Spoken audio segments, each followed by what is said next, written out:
এই সার্টিফিকেটটো আগত আপনার অফলাইনত দিছে, যেতিয়া আপনি নতুন ভোটার তালিকাত নাম অন্তর্ভুক্ত করেছে তার কিছুদিন পিছতে আপনার এই সার্টিফিকেটখন বিএলওর দ্বারা আপনাক দিয়া হয়েছে।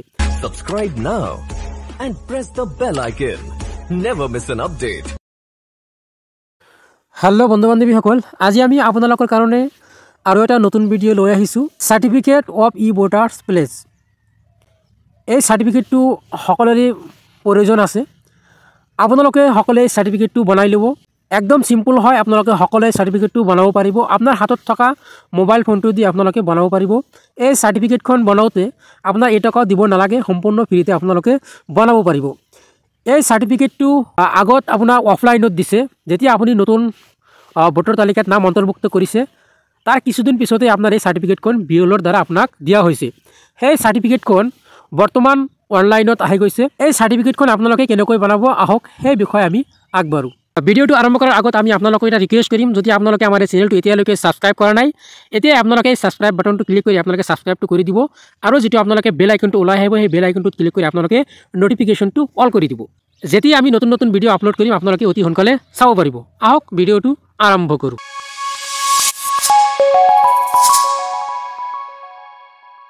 প্ৰথমতে আপোনাৰ মোবাইলৰ যিকোনো এটা ব্ৰাউজাৰত যাব। আমি ক্ৰোম ব্ৰাউজাৰত গৈ আছোঁ। ব্ৰাউজাৰত গৈ আপোনালোকে ইয়াত সাৰ্চ কৰিব নেশ্যনেল পৰ্টেল অফ ইণ্ডিয়া, এইখিনি লিখি আপোনালোকে সাৰ্চ কৰিব। যেতিয়া আপোনালোকে এইখিনি লিখি সাৰ্চ কৰিব তাৰপিছত এনেকুৱা ইণ্টাৰফেচ আহিব।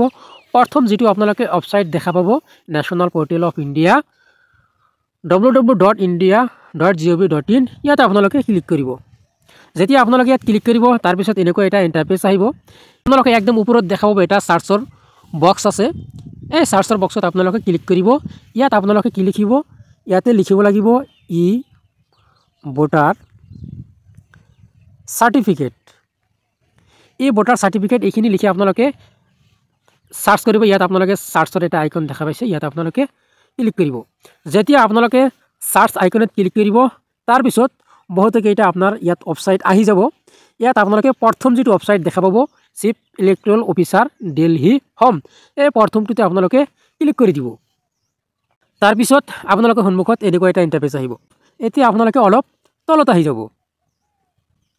তলত আহি আপোনালোকে ইয়াত দেখা পাব টেক ই ভোটাৰ্ছ প্লেচ টোকেন ছ' লাষ্টৰ যিটো অপশ্যন আছে এই অপশ্যনটোত আপোনালোকে ক্লিক কৰি দিব।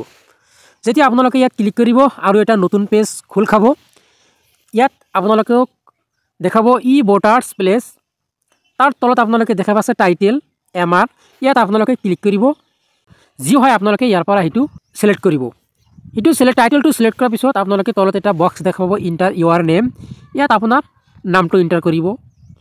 নামটো ইণ্টাৰ কৰাৰ পিছত তাৰ তলত আপোনালোকে দেখা পাইছে এটা বক্স, এই কেপচাৰটো এই বক্সত আপোনালোকে চেমকৈ এণ্টাৰ কৰি দিব। কেপচাৰটো এণ্টাৰ কৰাৰ পিছত ছাবমিট অপশ্যনত ক্লিক কৰিব। যেতিয়া আপোনালোকে ছাবমিট অপশ্যনত ক্লিক কৰিব তাৰপিছত আৰু এটা নতুন পেজ খোল খাব। ৱেলকাম, যিটো আপুনি নাম দিছে সেই নামটো প্ৰথমত ইয়াত আহি যাব। তাৰপিছত তলত আপোনালোকে দেখাব প্লিজ চুজ ইউৰ লেংগুৱেজ, ইয়াত আপোনালোকে দুটা লেংগুৱেজ পাব, এটা হ'ল ইংলিছ আৰু এটা হ'ল হিন্দী। আপোনালোকে যি লেংগুৱেজ দিব বিচাৰে সেই লেংগুৱেজটোৰ ওপৰত আপোনালোকে ক্লিক কৰিব। আমি ইংলিছ দিছোঁ। তাৰপিছত আপোনালোকৰ সন্মুখত আৰু এটা নতুন পেজ খোল খাব voter pledge thank you for taking pledge print download certificate, তাৰ তলত আপোনালোকে দেখাব voters pledge with the citizen of India. সেইটো আমি আপোনালোকক এছামিছত ট্ৰেঞ্চলেট কৰি বুজাই দি আছোঁ। ইয়াত কি কৈছে, আমি গণতন্ত্ৰৰ প্ৰতি চিৰস্থায়ী বিশ্বাস ৰাখি ভাৰতৰ নাগৰিকসকলে ইয়াৰ দ্বাৰা আমাৰ দেশৰ গণতান্ত্ৰিক পৰম্পৰা আৰু মুক্ত ন্যায় আৰু শান্তিপূৰ্ণ নিৰ্বাচনৰ মৰ্যাদা ৰক্ষা কৰাৰ প্ৰতিশ্ৰুতি দিছোঁ, আৰু প্ৰতিটো নিৰ্বাচনত নিৰ্ভয় আৰু ধৰ্মৰ বিবেচনাৰ দ্বাৰা প্ৰভাৱিত নোহোৱাকৈ ভোটদান কৰিবলৈ প্ৰতিশ্ৰুতি দিছোঁ। আপোনালোকে বুজিলে ইয়াত কি কৈছে। তাৰপিছত আপোনালোকে কি কৰিব, অলপ তলত আহিব। তলত আহি আপোনালোকে ইয়াত এটা দেখা পাব সৰু এটা box I have taken the place, ইয়াত আপোনালোকে এটা টিক লগাই দিব। টিক লগাই দিয়াৰ পিছত আপোনালোকে তলত এটা ছাবমিট বাটন দেখা পাব। এই ছাবমিট অপশ্যনত আপোনালোকে ক্লিক কৰিব। যেতিয়া আপোনালোকে ছাবমিট অপশ্যনত ক্লিক কৰিব ইয়াত আপোনালোকে নিশ্চয় দেখা পাইছে এখন ধুনীয়া চাৰ্টিফিকেট ওলাই আহিছে। কোনদিনা আপুনি চাৰ্টিফিকেটখন বনালে ইয়াত আপোনাৰ ডেটটো দিয়া থাকিব। এনেকৈ আপোনালোকে এই চাৰ্টিফিকেটখন বনাব পাৰিব। এতিয়া আপোনালোকে চাৰ্টিফিকেটখন ডাউনলোড কেনেকৈ কৰিব, ডাউনলোড কৰাৰ কাৰণে আপোনালোকে তলত দেখা পাব ডাউনলোড, ইয়াত আপোনালোকে ডাউনলোড অপশ্যনত ক্লিক কৰিব। যেতিয়া আপোনালোকে ডাউনলোড অপশ্যনত ক্লিক কৰিব আপোনাৰ ডাউনলোডটো কমপ্লিট হৈ যাব। ইয়াত আপোনালোকে নিশ্চয় দেখা পাইছে ফাইল ডাউনলোডেড, আমাৰ এই চাৰ্টিফিকেটখন ডাউনলোড হৈ গৈছে। আপোনাৰ মোবাইলত যদি এনেকুৱা পপআপ নাহে তেনেহ'লে আপোনালোকে কি কৰিব? তেনে ক্ষেত্ৰত আপোনালোকে মোবাইলৰ ওপৰত একদম ৰাইট মিনিট দেখাব এটা তীৰৰ নিচিনা আছে, ইয়াত আপোনালোকে ক্লিক কৰি দিব। তাৰপিছত এনেকুৱা এটা ইণ্টাৰফেচ আহিব, ইয়াত আপোনালোকে দেখাব ডাউনলোড। এই ডাউনলোডত আপোনালোকে ক্লিক কৰিব। যেতিয়া আপোনালোকে ডাউনলোড ক্লিক কৰিব, ইয়াত আপোনালোকে এই চাৰ্টিফিকেটটো দেখাব বা আপোনাৰ যিটো মোবাইলৰ যিটো ফল্ডাৰ আছে ডাউনলোড ফল্ডাৰ, সেই ডাউনলোড ফল্ডাৰত গ'লে আপোনালোকে এই চাৰ্টিফিকেটখন পাই যাব। আমি আশা কৰোঁ এই ভিডিঅ'টো চাই আপোনালোক আজি বহুত ভাল লাগিছে। ভিডিঅ'টো যদি ভাল লাগি থাকে তেনেহ'লে লাইক কমেণ্ট শ্বেয়াৰ কৰিবলৈ পাহৰি নাযাব। আৰু আমাৰ এই চেনেলটো যদি আপোনালোকে এতিয়ালৈকে ছাবস্ক্ৰাইব কৰা নাই তেতিয়া ছাবস্ক্ৰাইব কৰি দিব আৰু কাষত থকা ন'টিফিকেশ্যনৰ বেলটো অন কৰি ৰাখিব। আমি যেতিয়াই নতুন নতুন ভিডিঅ' আপলোড কৰিম আপোনালোকে অতি সোনকালে চাব পাৰিব। Thank U.